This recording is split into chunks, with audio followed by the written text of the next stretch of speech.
Hi, in this tutorial I will explain the particle system in detail and how to create a particle example. So stick around until the end. First, let's add a cube.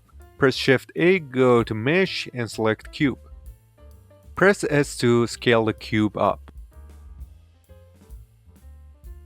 In the Object Properties, go to the Viewport Display and change the display to Bounds.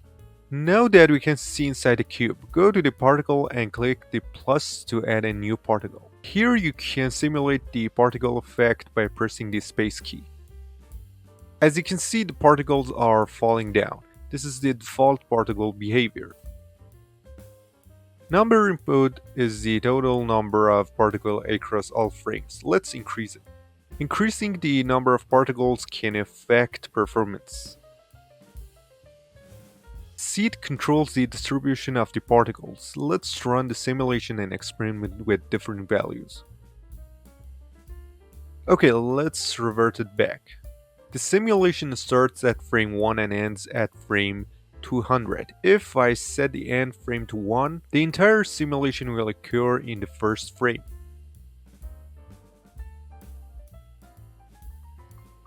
If I increase the end frame to a higher number, such as 10,000, the particles will emitted gradually over that range. The lifetime defines how long each particle lasts. For example, 50 is 50 frames. Let's test a higher value. As you can see, none of the particles are disappearing or being destroyed. I'm keeping this value as it is. I plan to create a dust effect. You can assign a random lifetime to each particle using this property. The source determines the location from which each particle is emitted. Let's set from faces to vertices. All the particles will be emitted from the vertices instead of faces. When using faces, particles will be emitted from the surfaces of the faces. Volume will emit particles from anywhere inside the cube. I will skip some properties for now and focus on introducing the more important ones. Changing the distribution slightly affects the shape of the particle. You can experiment with different attributes to add effects to your particle. Let's skip the remaining properties as they are less important. You can bake and cache the particle simulation to speed up the process. I'll skip that for now. The velocity controls both the speed and direction of each particle. The normal controls the speed of each particle along its normal direction. For instance, if one particle's normal differs from another's, the particles will move in different directions. With a speed value of 1, the correct direction is invisible due to the effect of gravity. All the particles are falling downward. In the field weights, there is a gravity property. Set it to 0. Now let's run the particle simulation again. As you can see, each particle is moving in a direction determined by its normal. Let's increase the number to boost the speed. If I set it to 0, all the particles will stop moving. I can adjust the speed of particles relative to their tangent space using this property. This property sets the particle direction relative to the object's orientation. Alternatively, you can set a specific direction. I'll skip this property for now. The random assigns a random velocity to each particle. This number represents the max velocity that can be assigned to the particles. The rotation property adjusts the rotation of each particle. For example, you can align the rotation with the cube's direction. Alternatively, you can assign a random direction, but it may not be noticeable. Because the particles are circular, I can't observe that the rotation has changed. Dynamic option applies physics to particles, causing their rotation to change upon collision. Let's skip angular velocity since I don't need it. Next, navigate to the physics settings. This option allows you to change the physics type based on your particle type you want to create. The next setting is mass, which is set to 1 by default. This option allows you to multiply the mass by the particle size. Let's set a low value for the mass. To observe the effect of the mass, you need gravity, collision, and so on. The Brownian setting adds random direction changes to each particle. All the particles are currently moving in a specific direction. Let's adjust the Brownian. Alright, it's moving too fast. I need to reduce the value.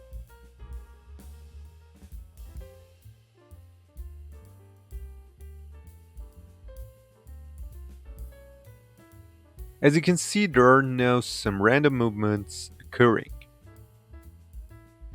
You can use this to create particles that resemble dust or even insects. The next two fields, drag and damp, their functions are indicated by their names. In the deflection, you can enable die on head to make particles disappear upon collision. However, I don't need these options at the moment. In the render settings, you can adjust the particle attributes during rendering. Here you can adjust the shape of the particles. You also have this option in the viewport, but note that some attributes differ from render. For instance, let's take a look at the circle shape.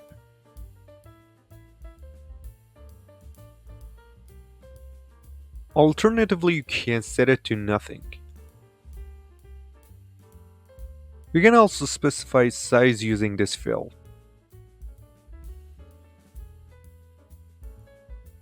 Now it's closer to the particle I want to create. You can reduce the particles by adjusting the amount. Now press Shift A and add a icosphere, for example. I want to assign this custom object to the particle shape. Right click on it and choose Shade Smooth. Next, I need to add a material. Let's open the shader window. Next, click New to create a material and be sure to rename it. Let's remove the principal BSDF because it's too demanding for processing.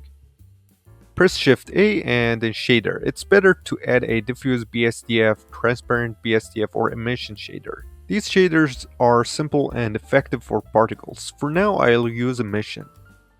Connect the shader to the surface input and choose a color. Set a low value for strength. Then in the render settings, ensure that EV is selected. Press Z and choose Render to preview your scene. You can use this bloom effect or create more advanced bloom effects using nodes. I have a tutorial on it and you can watch here. Select the particle system and navigate to the render section. Next, set the shape to object and choose the sphere from the scene. These cube shapes show that an object has been assigned as the main shape. You cannot use object shape directly in the viewport. Finally, adjust the scale. The children section is one of the most important parts. You can add child particles to each particle. Choose Simple. As you can see, additional particles have been added around each particle. Display specifies the children in the viewport, while the render controls the children in the final render. I covered the details about child particles in my hair tutorial. You can watch it here. The radius will increase the distance between each particle. It looks good now. Let's increase the number of child particles. You can adjust the size using this. Alternatively, you can assign a random size to each particle. Let's set a small value for the random size. You can create a more irregular shape by adjusting the roughness section. Uniform controls the primary roughness value. The random adds variability in roughness to the particles. Some small changes have been made. As you can see, the movement of the particles appears noisy. Kink can introduce additional noise. For instance, select radial and adjust the amplitude. The movement appears too chaotic now. You can experiment with different shapes. You can adjust the fundamental properties in the field weights. I've disabled gravity here. Press 0 to switch to camera view and then render the scene. The particles are too large, but the effect looks good overall. Let's adjust the scale in the particle render settings. Render the scene again. Alright, now it looks good. Thanks for watching. If you enjoyed this tutorial, please give it a like and don't forget to subscribe to the channel. And if you have any questions and ideas, feel free to share them in the comments.